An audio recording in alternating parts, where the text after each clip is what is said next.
Que a graça e a paz do Senhor Jesus Cristo estejam com todos vós. Com grande alegria que estamos nos reunidos ainda, em casa, para celebrar ao nome do Senhor Jesus Cristo, para cultuar, adorar e bendizer o seu nome. Com efeito, grandes coisas tem feito o Senhor por nós e por isso estamos alegres. Vamos orar para iniciar o nosso culto. Pai de amor, com humildade de coração, ó Pai, com alegria que nos reunimos, ó Deus, diante da Tua presença, como igreja, para cultuar a Ti, ó Pai. Sabemos as dificuldades que são impostas neste momento, Pai, mas em nome de Jesus, ó Pai, nós temos sido abençoados pelo Senhor, ó Pai, com tecnologia, com tantos outros benefícios, ó Pai, para que possamos nos reunir e ter a Tua palavra, Deus, em nossas casas, ó Pai. Abençoa, Deus, a Tua igreja, abençoa a igreja do Centenário, Senhor. E que nesta noite possamos, ó Deus, cultuar ao Senhor, possamos colocar o nosso coração diante de Ti, ó Pai, cantar louvores a Ti, Senhor. E que em nome de Jesus, ó Pai, a Tua palavra fale conosco também nesta noite. É em nome de Jesus, o nosso Senhor e o nosso Salvador, é que nós oramos. Amém. Vamos abrir as nossas Bíblias no Salmo de número 98. Salmo 98.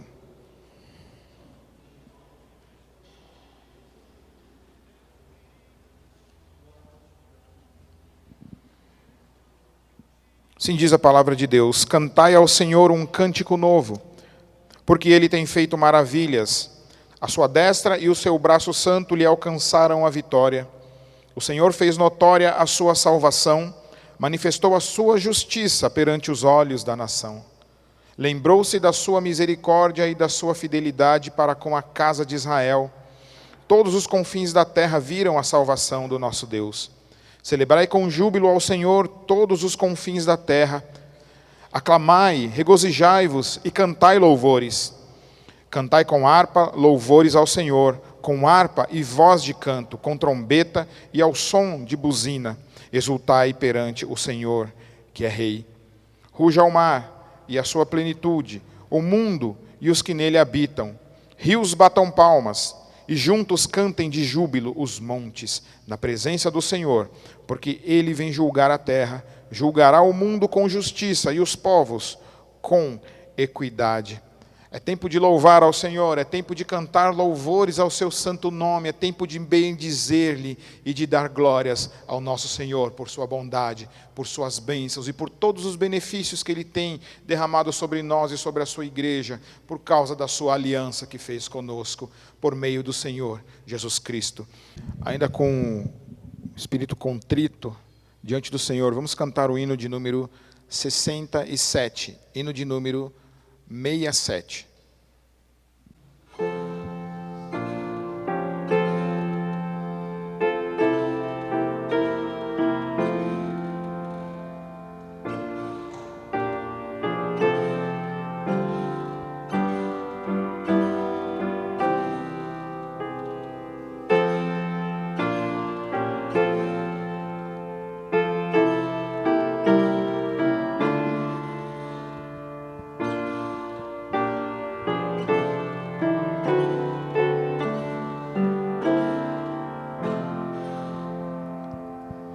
Sonda-me, ó Deus, pois vês meu coração. Prova-me, ó Pai, te peço em oração. De todo mal, liberta-me, Senhor.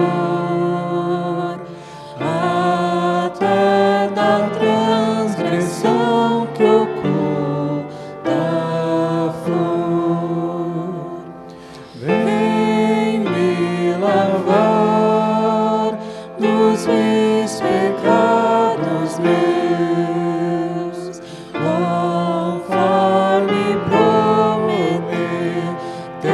prometeste, meu bom Deus, faze-me arder e consumir de amor, pois quero te magnificar sempre.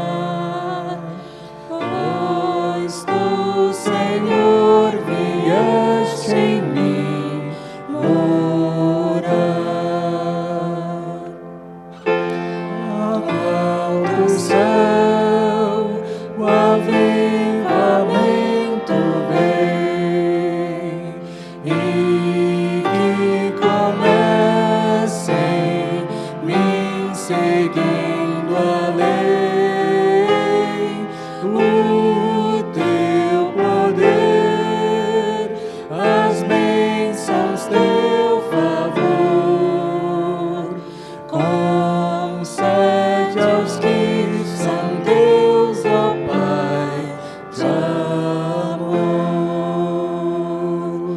Amém.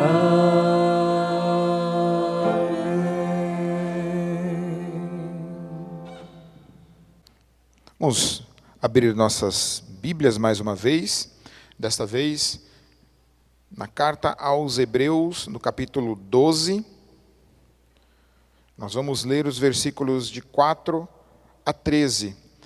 Hebreus, capítulo 12, de 4 a 13.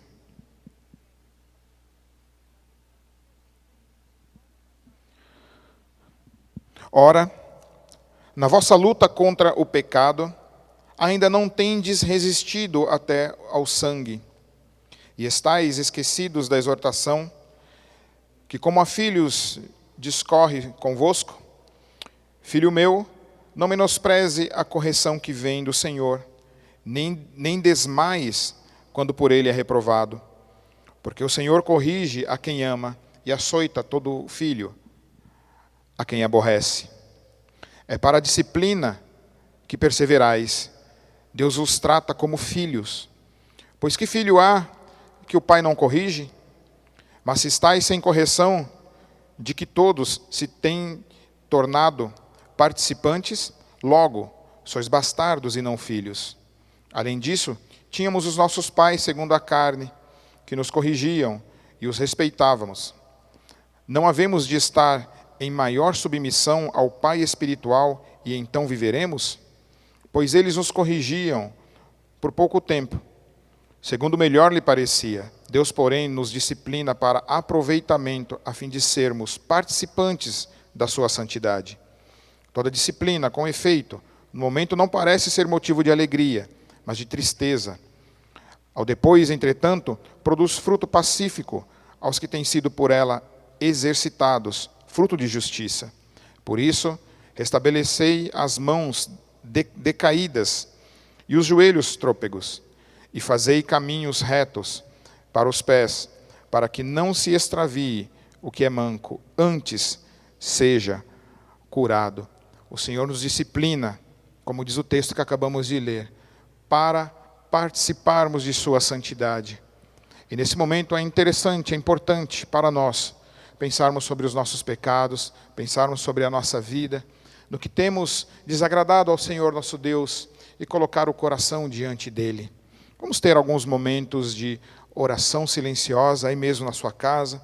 Aqui também teremos, em alguns instantes, o silêncio será quebrado pela nossa irmã Flávia, que orará agradecendo ao Senhor pelo perdão dos nossos pecados.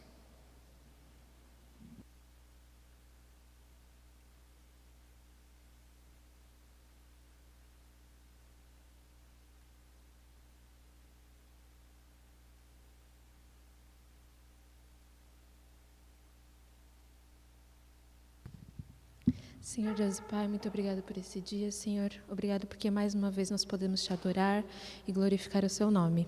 Senhor, muito obrigado pela sua graça e sua misericórdia, porque apesar de tudo que somos, de tudo que fazemos, o Senhor está sempre derramando a sua graça sobre nós. Obrigado porque o Senhor tem cuidado da gente, obrigado porque o Senhor tem sido misericordioso mesmo com as nossas faltas. Obrigado, Senhor. Por isso que eu agradeço. Em nome de Jesus, amém. Amém. Vamos seguir louvando ao nome do Senhor com a equipe de cânticos.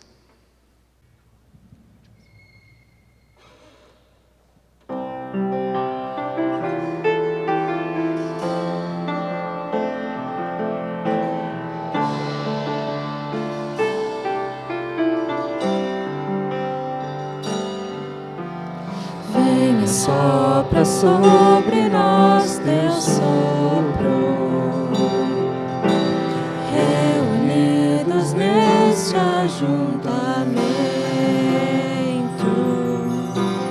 honra e santifique esse momento,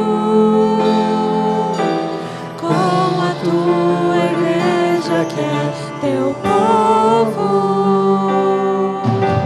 Faz teu rio de paz correr no meio destes que por fé vem bendizer-te e a uma voz oferecer-te seus louvores, súplicas e anseios. Tu és o Senhor de toda glória, hoje e sempre como foste outrora. No correr da história, revelando seu amor. Deus bendito, Rei e Salvador. Deus bendito, Rei e Salvador.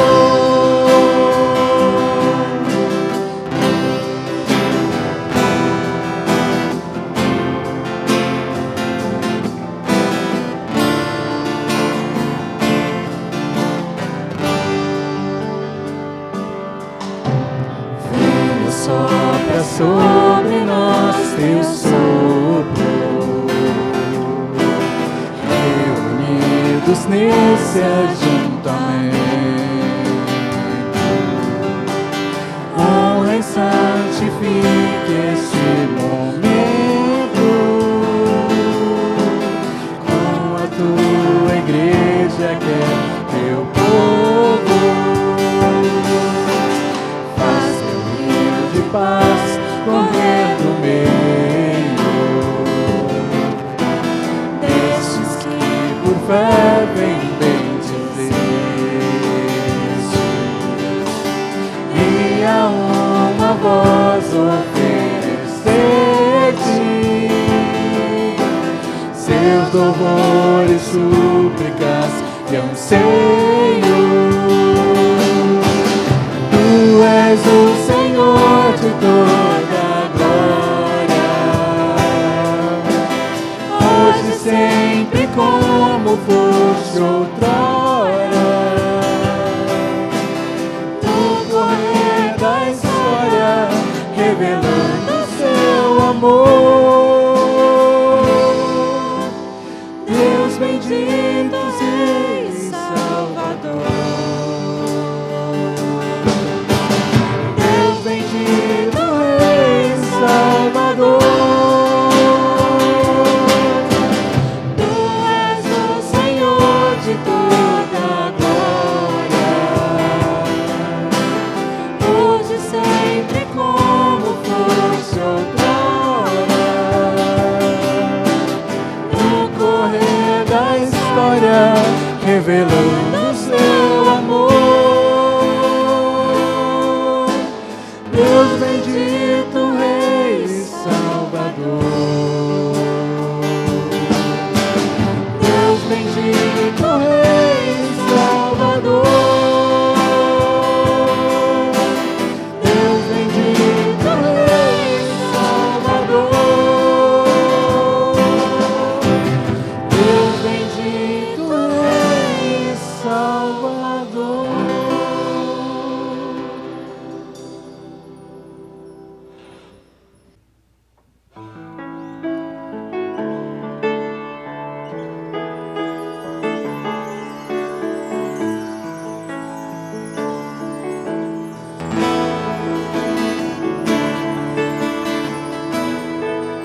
de todo coração.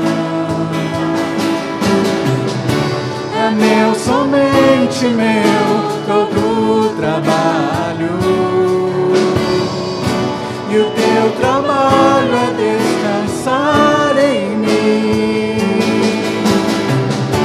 É meu, somente meu, todo o trabalho. E o teu trabalho é descansar em mim.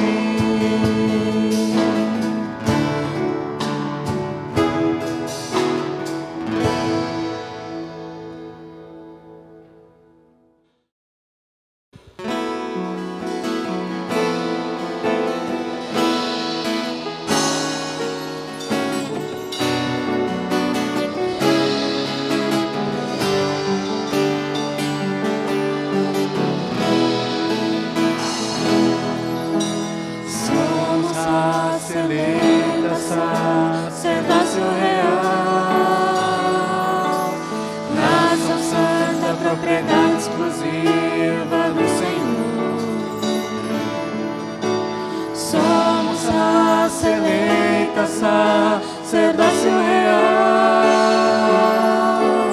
nação santa, propriedade exclusiva do Senhor, a fim de proclamarmos as virtudes daquele que nos chamou das trevas para a sua maravilhosa luz, maravilhosa luz. Somos gratos a ti, Jesus, tremenda misericórdia. Exaltaremos teu nome sobre todas as nações. Somos gratos a ti, Jesus, tremenda misericórdia. Exaltaremos teu nome sobre todas as nações.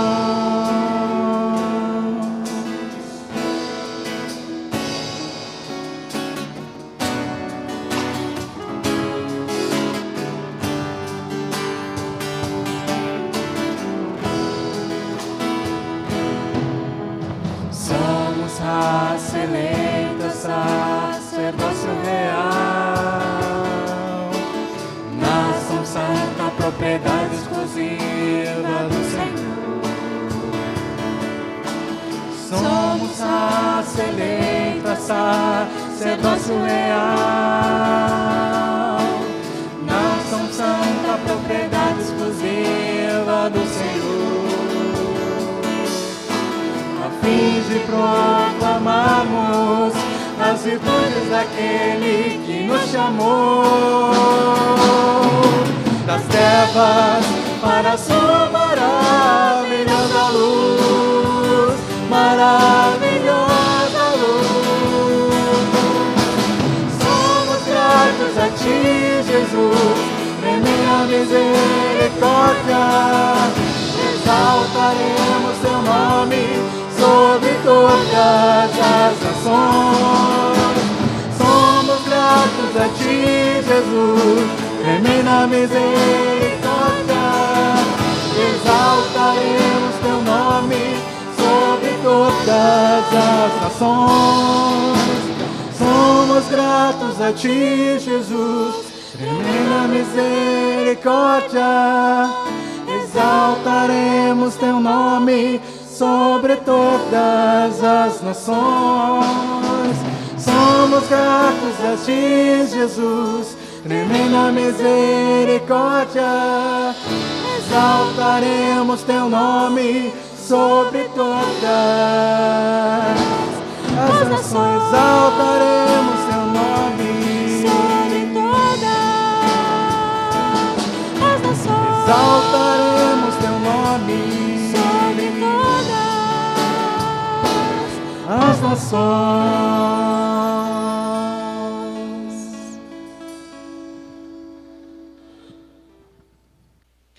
Vamos orar mais uma vez ao Senhor, clamando a Ele da sua iluminação, pela exposição da palavra, para que Ele nos abençoe Pai de amor, como povo teu reunido, Senhor, como igreja tua. E agora, Deus, faremos a leitura da tua palavra, Pai. Pedimos a Deus para que tu fale conosco mais uma vez, Senhor.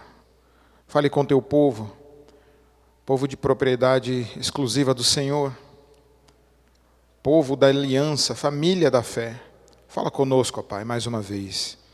Enquanto lermos a tua palavra, Deus, teu Santo Espírito já ministra, Deus, aos nossos corações. Em nome de Jesus Cristo, o Senhor da igreja, o Senhor da obra, Senhor das nossas vidas, é que nós oramos. Amém. Hoje termina a nossa exposição nas 7 cartas da igreja do Apocalipse. Hoje nós faremos a leitura de Apocalipse, no capítulo de número 3, os versículos de 14 a 22. É a carta à igreja em Laodiceia. Estamos aí há quase 2 meses nessas exposições, nessas pregações, as cartas às 7 igrejas. Hoje se encerra essa série de pregações na carta à igreja em Laodiceia. Que o Senhor continue abençoando a sua igreja, que o Senhor fale mais uma vez conosco nessa noite. Carta do Senhor Jesus Cristo à igreja em Laodiceia. A palavra do Senhor nos diz assim: ao anjo da igreja em Laodiceia escreve: essas coisas diz o Amém, a testemunha fiel e verdadeira, o primogênito da criação de Deus. Conheço as tuas obras, que nem és frio nem quente. Quem dera fosses frio ou quente. Assim, porque és morno e nem és quente nem frio, estou a ponto de vomitar-te da minha boca. Pois dizes: estou rico e abastado, e não preciso de coisa alguma, e nem sabes que tu és infeliz, sim, miserável, pobre, cego e nu. Aconselho-te que de mim compres ouro refinado pelo fogo, para te enriqueceres, vestiduras brancas para te vestires, a fim de que não seja manifesta a vergonha da tua nudez, e colírio para ungires os olhos, a fim de que vejas. Eu repreendo e disciplino a quantos amo. Sê, pois, zeloso e arrepende-te.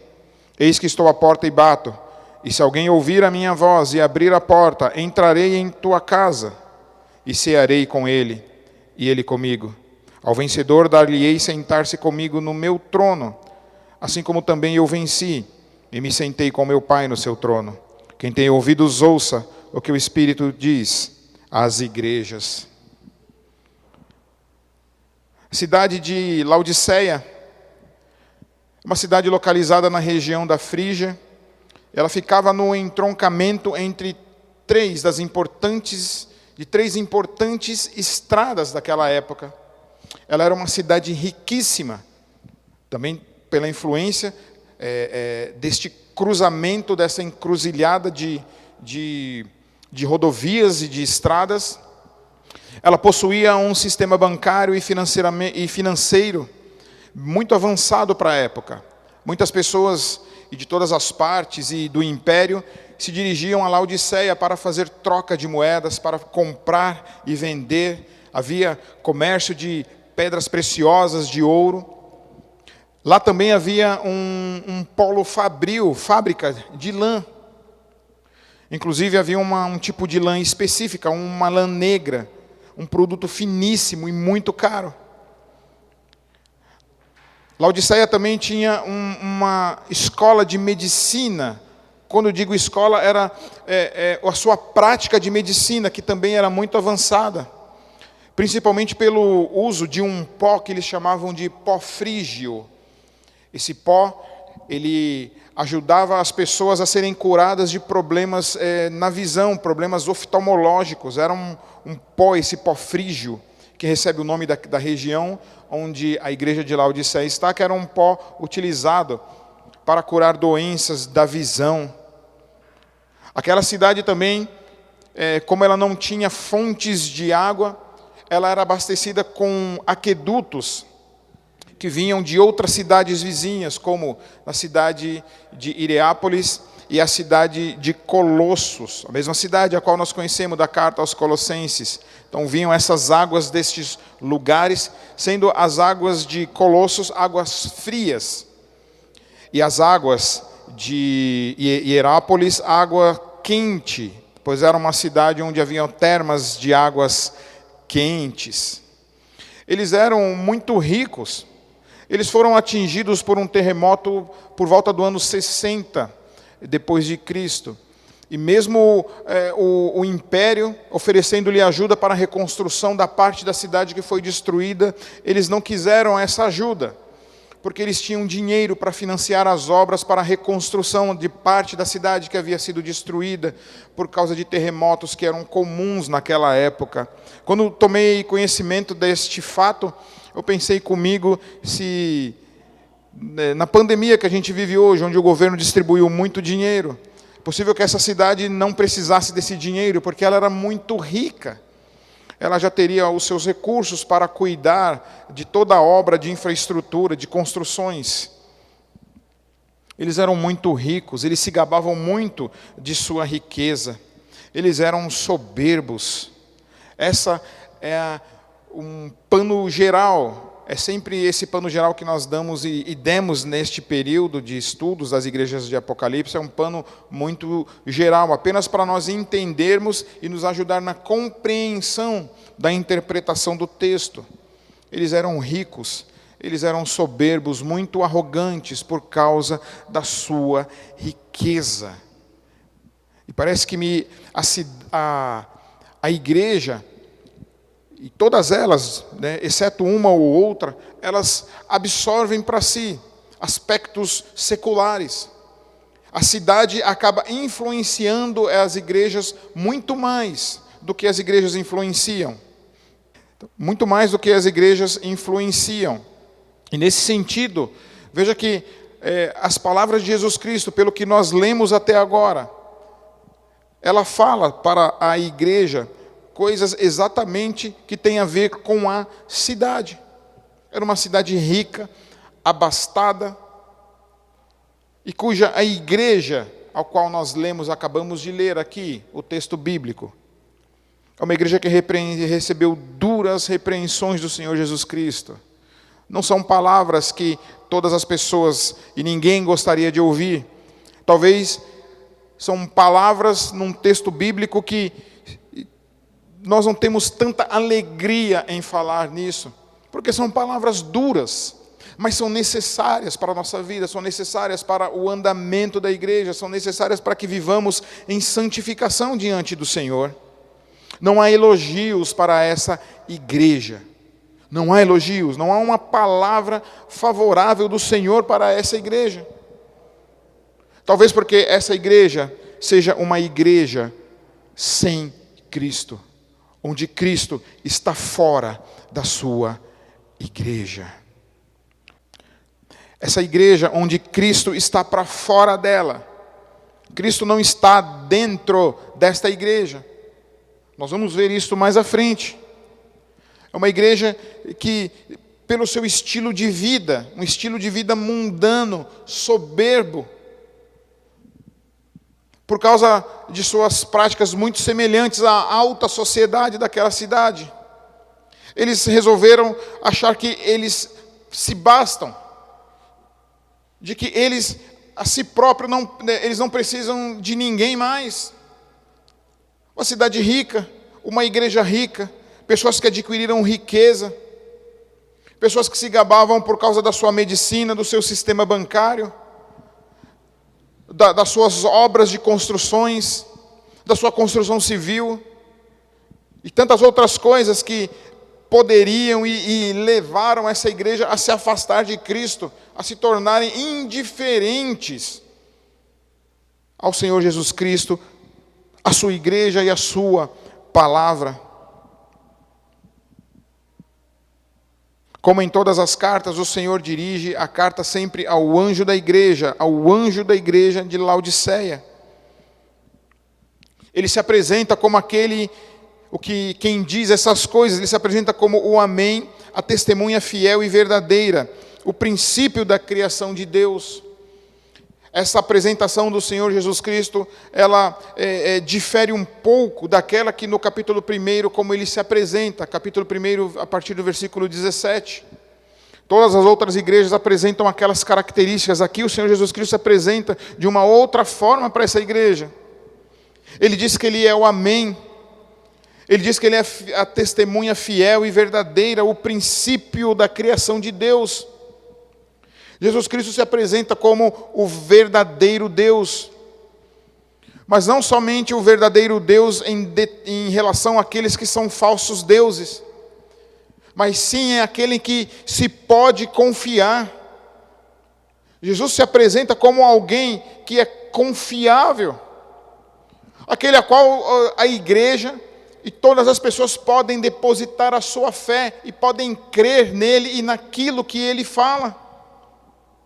Que aquele que cumpre o que diz, ele cumpre as suas promessas, as suas palavras são confiáveis. Ele se apresenta também como o princípio da criação, não como aquele que foi o primeiro a ser criado, porque o Senhor Jesus Cristo, ele é eternamente gerado do Pai, mas como a origem de toda a criação, porque ele é o alfa, ele é o ômega. O Senhor Jesus Cristo é eternamente gerado. Então, coloca Jesus Cristo como Filho de Deus, como o próprio Deus, como nós vemos em todas as cartas, o Senhor Jesus Cristo abirrogando para si essas características do Senhor, como verdadeiro Deus, confiável em quem nós podemos depositar a nossa fé e que cumpre aquilo que fala. Ele conhece as obras dos laodicenses, da igreja de Laodiceia, que eles não são nem frio e nem quente, e quem dera se ele fosse frio ou quente. E diz que porque ele não é nem quente nem frio, mas porque é morna aquela igreja, ela está a ponto de vomitar. Vomitar aquela igreja de sua boca. Que palavra pesada, como disse. Mas necessária para a nossa reflexão como igreja, como cristãos. Essa era uma igreja sem graça, sem fervor, uma igreja apática, uma igreja com crentes que se fingem ser crentes e por isso são hipócritas. São crentes que não assumem o seu compromisso com o Senhor Jesus Cristo. Uma igreja que não depende de Cristo e que vivem a sua vida sem fervor, de forma apática. Que coisa triste é ter uma avaliação dessa para uma igreja. Que coisa mais terrível é ter esse julgamento, ter esta análise de Jesus Cristo, que enxerga a igreja dessa maneira. Aqui fala que Deus olha para aquela igreja, Jesus Cristo olha e diz assim: quem dera você fosse frio ou quente. Mas talvez, como se a gente só interpretar o que esse texto diz como em nível de fé, uma fé quente ou uma fé fria, não seria interessante ter uma fé morna para ficar no meio termo? Não é com relação à fé que está se dizendo, é com relação ao seu próprio ser como igreja. E a geografia nos ajuda a entender esta questão de ser frio ou de ser quente ou de ser morno. Ser morno aqui já foi descartado. Será que Jesus Cristo estava dizendo para aquela igreja que preferia que ela fosse uma igreja fria e gelada? Será?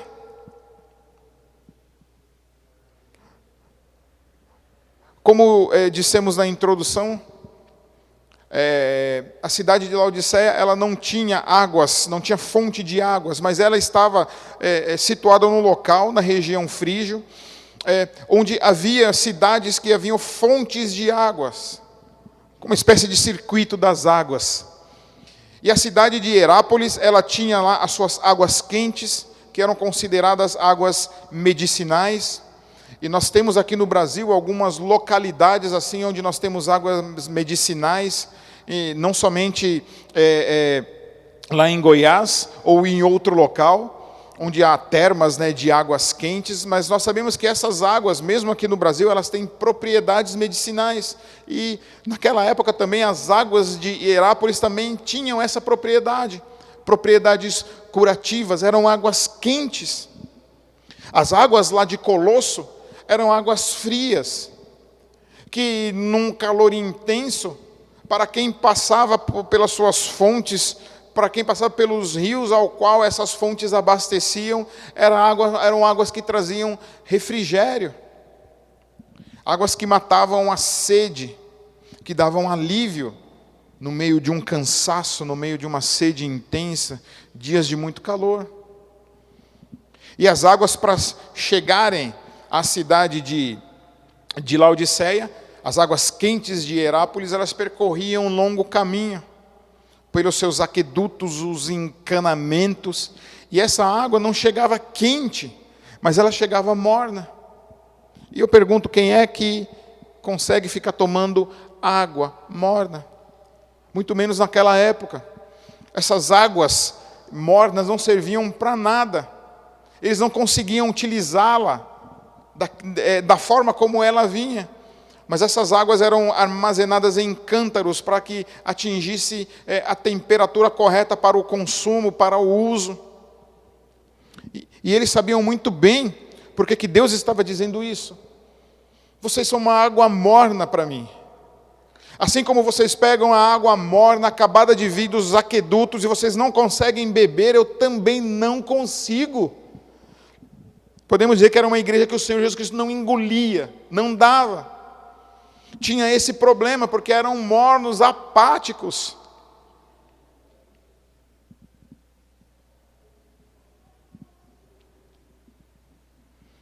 Uma igreja que não manifestava o caráter de Cristo, nem o seu poder, nem a sua alegria, enfim, nada, porque eles se bastavam. Eles não precisavam do Senhor Jesus Cristo. E Jesus Cristo estava para fora daquela igreja. O texto bíblico também, ele não nos mostra nenhum tipo de problema que essa igreja tinha. Eles não tinham perseguição, nem religiosa, nem política. Não haviam lá os nicolaítas, nem nenhum grupo herético. Não havia nenhum tipo de judeu da sinagoga de Satanás, querendo entregar os crentes para as autoridades. Não havia. Não tinha nem Jezabel, nada, eles não tinham problema nenhum. Nada afligia essa igreja. Talvez por isso que ela fosse tão morna. Nada. Nem Satanás queria entrar naquela igreja para mexer em alguém. Porque essa igreja estava do jeito que o diabo gosta. Exatamente. Uma igreja sem ação, parada. A gente sempre, eu procuro aqui pensar como que era a vivência daquela igreja. Eu imagino uma igreja rica, com um maravilhoso templo, tudo funcionando certinho, mas sem vida, sem poder do Espírito, sem palavra de Deus, sem conversão, nada, absolutamente nada, sem nenhum problema para resolver. Talvez resolvessem tudo com dinheiro. Eles não tinham problema. Não tinham problema, se fosse nos dias de hoje, para transmitir o culto. Teriam os melhores equipamentos, teriam as melhores estruturas, mas sem vida, porque Jesus Cristo não estava dentro daquela igreja. Satanás não queria nem mexer com aquela igreja. Vai que ele despertasse algum membro daquela igreja. Ele deixava aquela igreja quieto. Deixa desse jeito que está ótimo.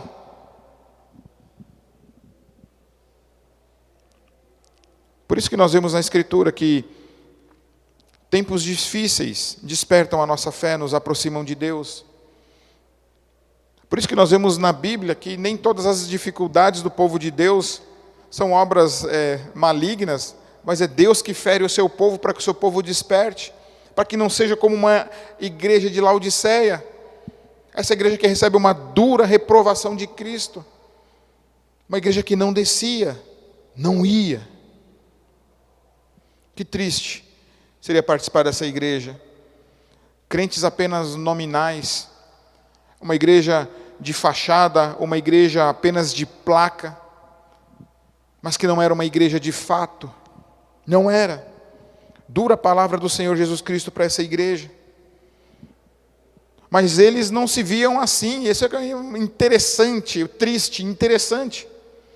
Ela era uma igreja equivocada. Os versículos de 17 e 18 mostram isso, uma igreja totalmente equivocada consigo mesma.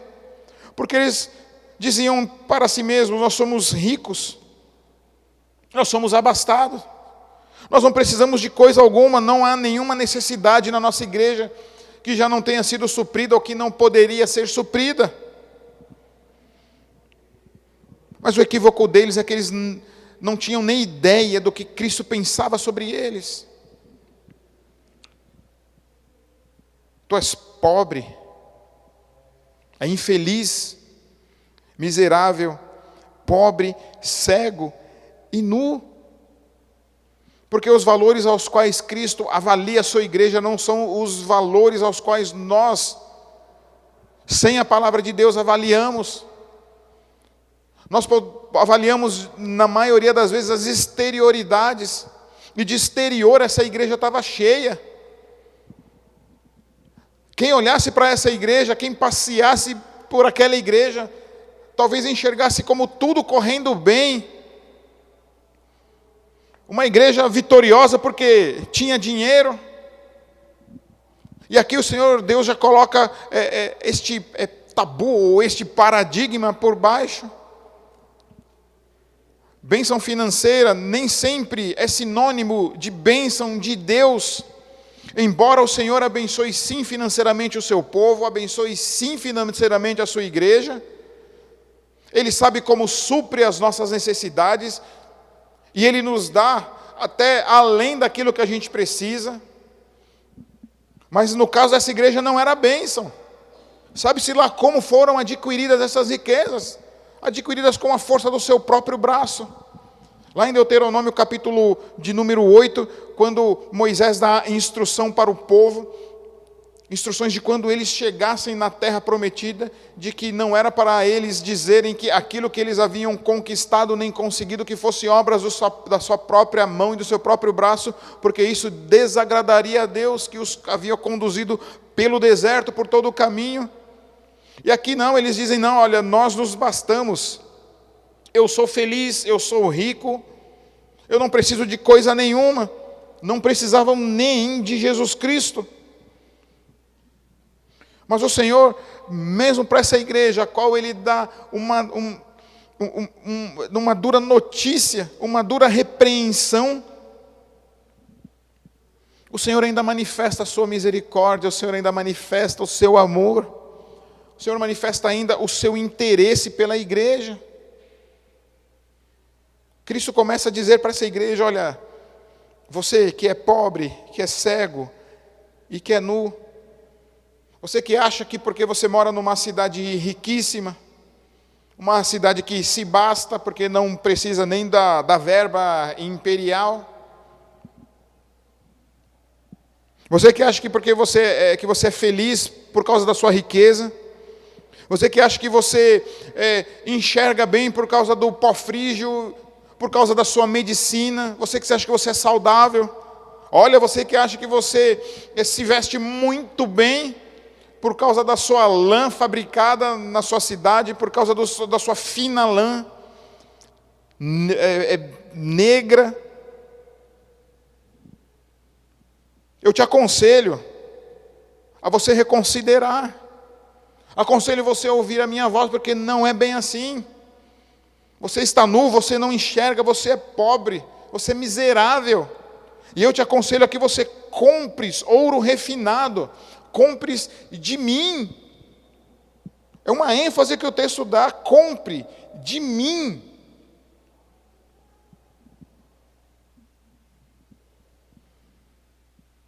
Porque não adianta nenhum outro tipo de riqueza que a igreja tenha se ela não tem a presença de Jesus Cristo no seu meio.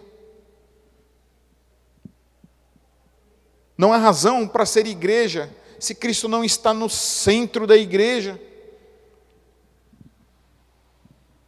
Tudo o que for fazer, se não tiver Cristo, se não for para a glória de Cristo, de nada adianta. O Senhor Jesus Cristo sai como se fosse um vendedor pelas ruas, ou pela igreja, de Laodiceia, dizendo: olha, eu aconselho que você não compre o ouro que é vendido nos mercados, que é vendido no mercado financeiro, ou pelos bancos de sua cidade. Eu não aconselho você comprar esse tipo de ouro, mas aquele ouro que eu tenho para você, que eu tenho para te vender.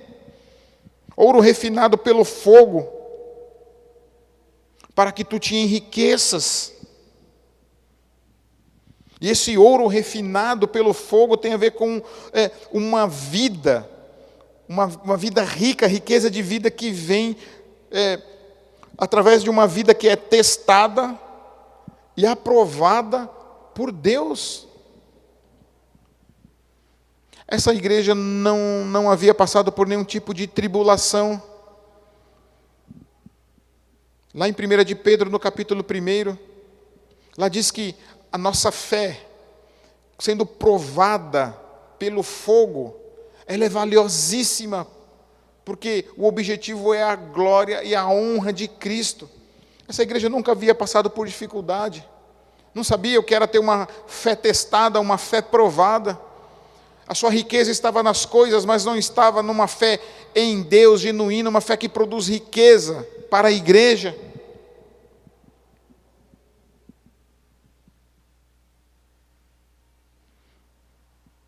Uma igreja equivocada, que colocava sua confiança nos bens e não em Cristo Jesus. Não sabia o que era ter uma fé testada, provada, valiosa. Não eram ricos em obras, não eram ricos na fé.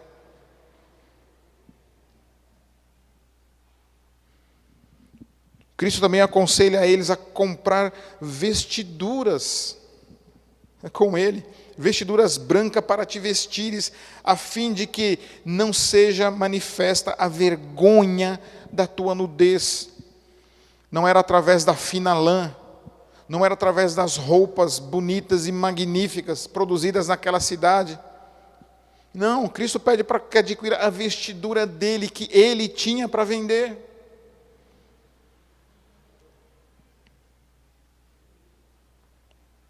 Nudez aqui, da vergonha, nos faz lembrar de Adão e Eva, quando pecaram, cometeram o pecado, lá no Jardim do Éden. E que quando o Senhor foi até eles sentiram vergonha do Senhor e se cobriram, porque estavam nu. Isso tem a ver com o pecado dessa igreja, tem a ver com o modo como essa igreja se comporta diante de Deus, a resposta que ela dá ao Senhor, a sua palavra. Eles estavam em pecado, e não havia nada que eles pudessem fazer, nenhum tipo de vestidura, nada para encobrir a sua vergonha. É assim com a gente também. Eu não consigo fazer nada para encobrir a minha vergonha, senão comprar essas vestiduras, usar essa veste que o Senhor Jesus Cristo nos dá, suas vestes de justiça, nos apropriarmos do perdão do Senhor, para que a nossa vergonha seja perdoada, o nosso pecado seja perdoado. É isso que o Senhor Jesus Cristo está dizendo para eles: a tua nudez é vergonha. E a menos que vocês adquiram as minhas vestes, as minhas vestiduras brancas, sem pecado, ao invés das vestiduras pretas produzidas com linho, com lã finíssima, vocês ainda assim vão continuar sendo envergonhados e andar em pecado.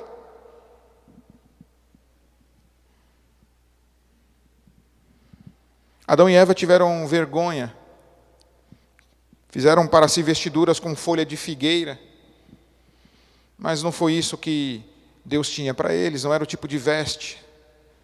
mas era com pele de animal. Com pele de animal. Alguém teve que morrer para pagar o preço da vergonha. Alguém teve que morrer para encobrir a vergonha que o pecado trouxe. É isso que Jesus Cristo está dizendo. Compre o meu ouro. Compre o ouro do rei. Compre as minhas vestiduras. Compre também um colírio para ungir os teus olhos, a fim de que veja. Essa igreja precisaria ter os olhos espirituais abertos diante do Senhor, para olhar exatamente quem eles eram. Para ver que eles estavam equivocados com relação a eles mesmos. Enxergar a realidade espiritual. Para ver que as maiores bênçãos não são as bênçãos advindas de bens materiais, mas sim as bênçãos espirituais das regiões celestes. Eles precisavam ver a sua condição pecaminosa, a igreja abjeta a qual eles haviam se tornados, e ter os olhos espirituais abertos para olhar para Deus e saber que somente Deus e o Senhor Jesus Cristo poderiam livrar a igreja dessa situação caótica.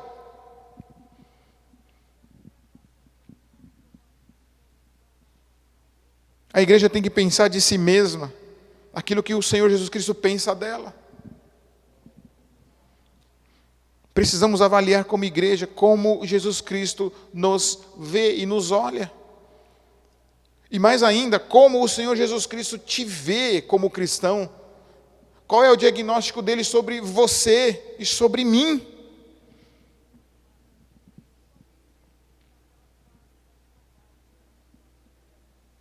Veja que são características da igreja que são iguaizinhas às do mundo de Laodiceia. Essa igreja já não fazia diferença, ela já não era um candeeiro, já não era um luzeiro no mundo. Mas as trevas do mundo entraram dentro da igreja.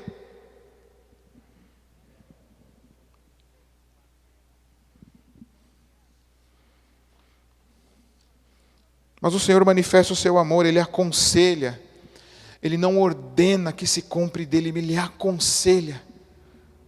Compre do meu ouro, compre as minhas vestes, compre do meu colírio, como alguém anunciando uma boa nova.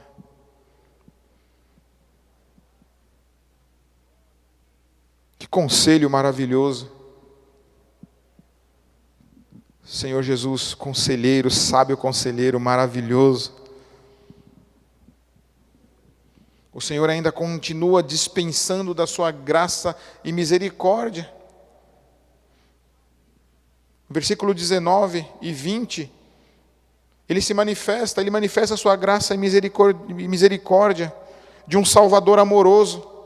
Ele diz que Ele repreende e disciplina tantos quantos ama. E Ele diz que Ele está à porta da sua igreja, batendo na porta da igreja, aguardando que alguém abra. Isso mostra que Ele está fora da igreja.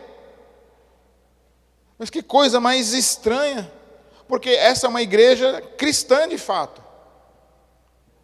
Mas é possível que uma igreja cristã não tenha Cristo dentro dela? O texto está dizendo que é possível sim. É possível. Uma igreja que não seja centrada em Cristo Jesus, um cristianismo sem Cristo, mas produz uma igreja como essa, uma igreja morna, apática. Eu repreendo e disciplino a quantos amo, sê pois zeloso e arrepende-te. Nós vimos e lemos agora o texto de Hebreus no capítulo 12 dizendo isso. A disciplina é uma bênção, é uma dádiva. Amorosamente o Senhor Jesus Cristo diz a essa igreja, diz para a nossa igreja, diz para você e para mim, meu irmão, minha irmã, que Ele disciplina quem ama. Se Ele não nos amasse, Ele não nos disciplinaria.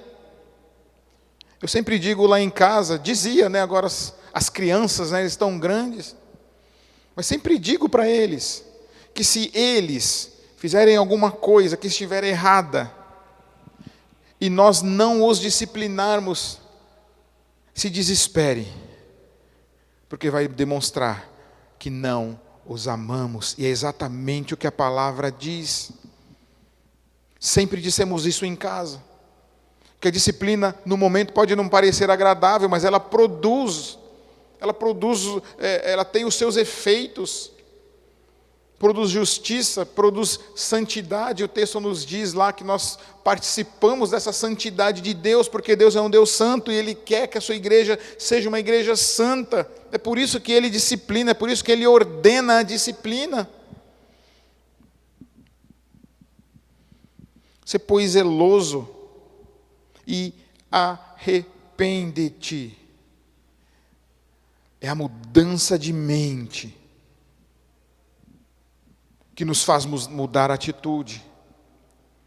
É a decisão de mudar que faz com que os nossos desejos e a nossa vontade também mudem de direção. Eis que estou à porta e bato. O Senhor Jesus Cristo está à porta desta igreja batendo.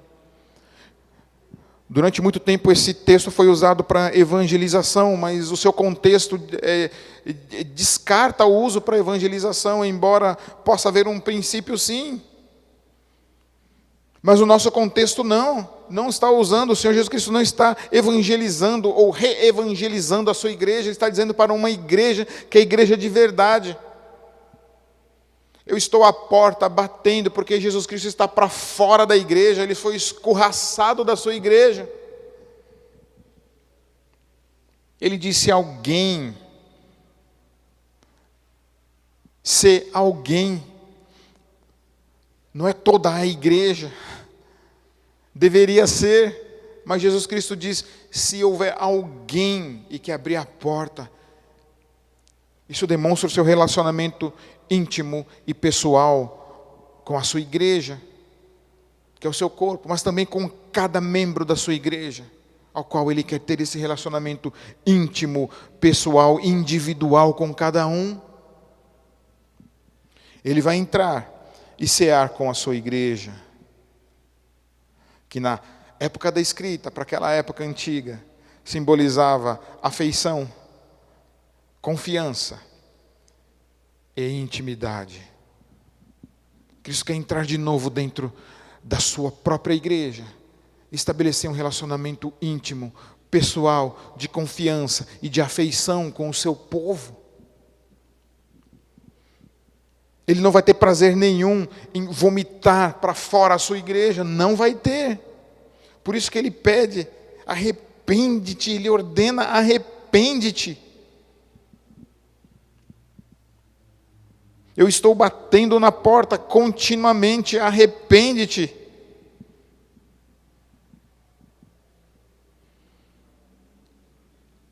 Esse texto produz essa sensação na gente, uma sensação de dureza das palavras, mas mostra também Jesus Cristo,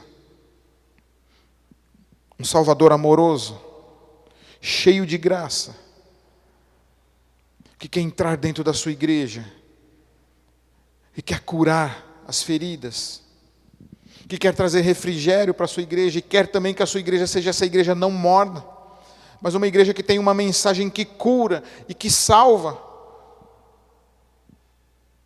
Uma igreja também que tem uma mensagem de refrigério, que leve água fresca para as almas sedentas e que precisam ouvir a palavra de Deus.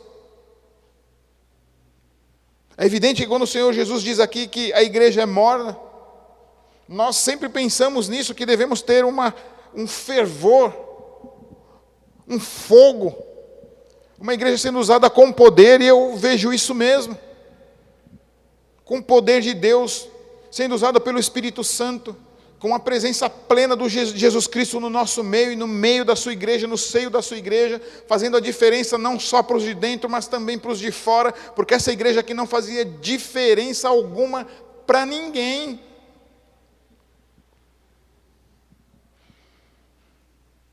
Essa semana eu estava lendo um artigo do reverendo Ronaldo Lidório. Ele dizia que faltava unção nos púlpitos das igrejas. E é verdade. Muitas vezes falta fogo, falta poder na pregação. como também falta poder no nosso agir, como falta também compromisso integral nosso com a igreja, com o Senhor Jesus Cristo. E é por isso que a nossa igreja às vezes não faz a diferença, porque estamos todos mornos, preocupados cada um com a sua própria vida, preocupado cada um com a sua própria riqueza, em estar abastado e em não precisar de nada, nem do seu Senhor. E para ser igreja, nós precisamos do Senhor Jesus Cristo, do seu poder, precisamos da sua unção, não só para pregar a sua palavra, precisamos ser cheios do Espírito Santo e nos encher do Espírito Santo, para realizar a sua obra, sermos usados com poder, para manifestar a sua glória. E se a igreja não buscar isso do Senhor Jesus Cristo, se ela só pensar em si mesma, que cada um só pensar em si, a nossa igreja vai ficar morna. E desta igreja de Laodiceia, meus irmãos e irmãs, sobraram somente ruínas dela.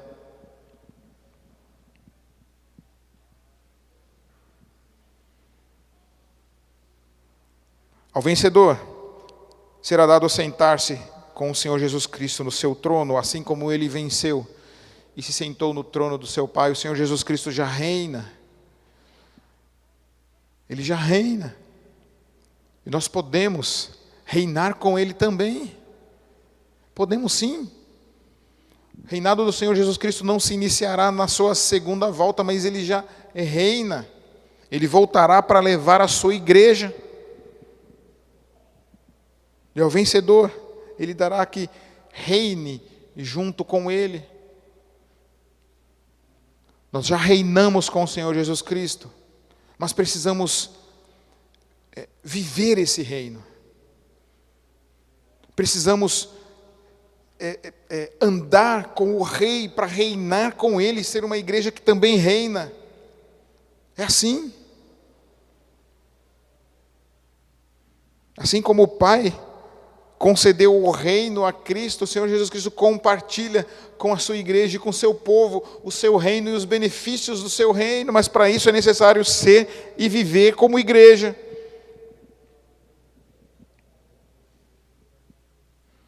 Quem tem ouvidos, ouça o que o Espírito diz às igrejas. Terminado, meus queridos e queridas, essa série de pregações, cujas palavras foram de consolo, porque o livro de Apocalipse é um livro que manifesta palavras de consolo para o seu povo, palavras de esperança, mas são palavras, às vezes, duras para a igreja, mas são palavras de Cristo, e que Cristo espera que a sua igreja lhe obedeça. Nós desejamos que Cristo olhe para nós como igreja e que Ele só teça elogios. É evidente que temos falha, que temos pecado. É evidente que o Senhor Jesus Cristo olha para a sua igreja, para a nossa igreja especificamente. Ele vê coisas a elogiar, mas Ele vê coisas a criticar. E nós precisamos olhar para o que o Cristo pensa de nós e nos adequar àquilo que o Senhor, que o Rei da igreja quer que nós façamos. Deus quer que a igreja presbiteriana do centenário seja um luzeiro nesse mundo, seja um candeeiro que brilha, seja também um candelabro que ilumina dentro, mas um candeeiro que ilumina por fora, seja um farol, seja um sinal do reino. Quando as pessoas olharem para a nossa igreja, saber que ali elas podem ir, porque aí vão encontrar uma igreja, vão encontrar o Senhor Jesus Cristo. Que nós como membros tenhamos essa segurança também da nossa igreja, que é um lugar de cuidado mútuo, que é um lugar onde aprendemos a palavra de Deus, que é um lugar onde há conversões de pessoas, é um lugar onde nós criamos, educamos os nossos filhos que crescem, se casam e voltam e educam e criam seus filhos aqui.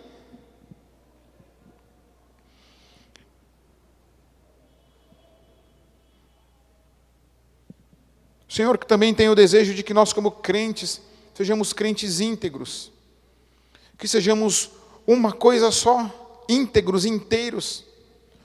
Não uma coisa aqui dentro e outra coisa lá fora. Mas que aquilo, o nosso procedimento lá fora, como também dissemos, autentique as nossas ações aqui dentro, como crentes em Cristo Jesus. Que o Senhor abençoe a nossa igreja. Semana que vem se inicia o mês de aniversário da nossa igreja. E que o Senhor Jesus Cristo olhe para a nossa igreja, a igreja do centenário, e se alegre com ela. Se alegre com cada vida, com cada coisa que nós fizermos aqui dentro. Porque somos igreja do Senhor. E eu quero encerrar citando uma frase do missionário, pastor presbiteriano Ashbel Green Simonton. Foi quem fundou as estacas do presbiterianismo no Brasil, fundador da igreja presbiteriana no Brasil. Ele diz assim: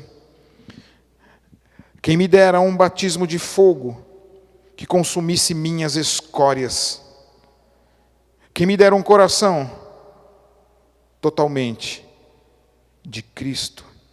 Isso ele escreve já no final do seu diário, o livro chamado Diário de Simonton. Quem dera um batismo de fogo para nos purificar.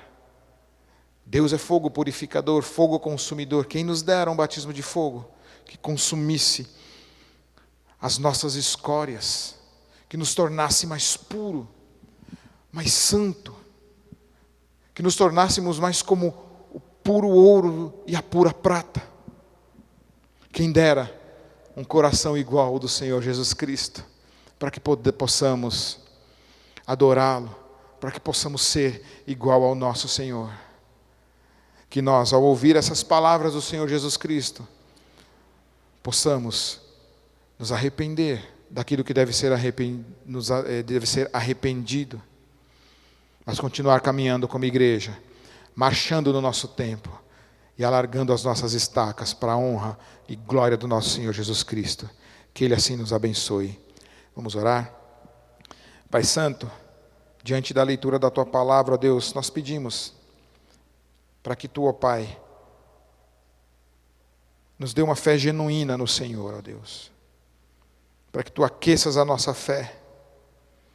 Para que Tu que venha, ó Deus, como fogo consumidor, como um fogo que nos purifica. Purifica-nos, ó Deus. Faze-nos como puro ouro, como a pura prata, Senhor. Purifica-nos, ó Deus. Perdoa, ó Deus, os nossos pecados mais profundos, ó Pai. Olha para o nosso coração, ó Senhor. Faz-nos, ó Deus, uma igreja pura, uma igreja santa, que agrade somente a Ti, ó Pai. Purifica-nos, ó Deus, limpa, Senhor Deus, limpa-nos e nos fazes santos, ó Pai, assim como Jesus Cristo é. Dá-nos um coração igual ao Teu, ó Senhor Jesus Cristo, para que possamos honrar somente a Ti, sermos uma igreja Tua, que possamos, ó Senhor, ser uma igreja onde Jesus Cristo passeia no nosso meio, passeia entre os candeeiros de ouro, que ande no nosso meio, que seja parte do nosso dia a dia, parte da nossa vida, parte dos nossos negócios, do nosso estudo, do nosso casamento, do nosso relacionamento como família, como amigos, como família da fé. Entra, Senhor, na nossa igreja, igreja que é sua, que se chama pelo Seu nome, e nos cura e nos faz santo, nos dá refrigério.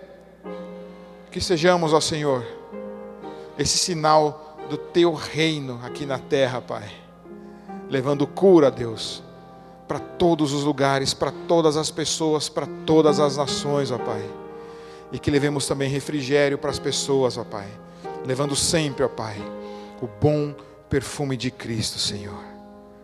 Salvação para aqueles que se convertem, ó Pai amado. Em nome de Jesus, ó Senhor, o Senhor da igreja, é em Teu nome, ó Jesus Cristo, o Senhor da igreja de nossa vida, é que nós oramos.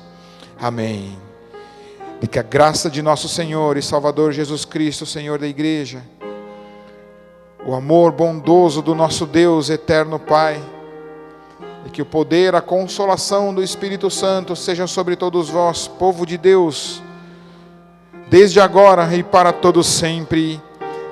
Amém.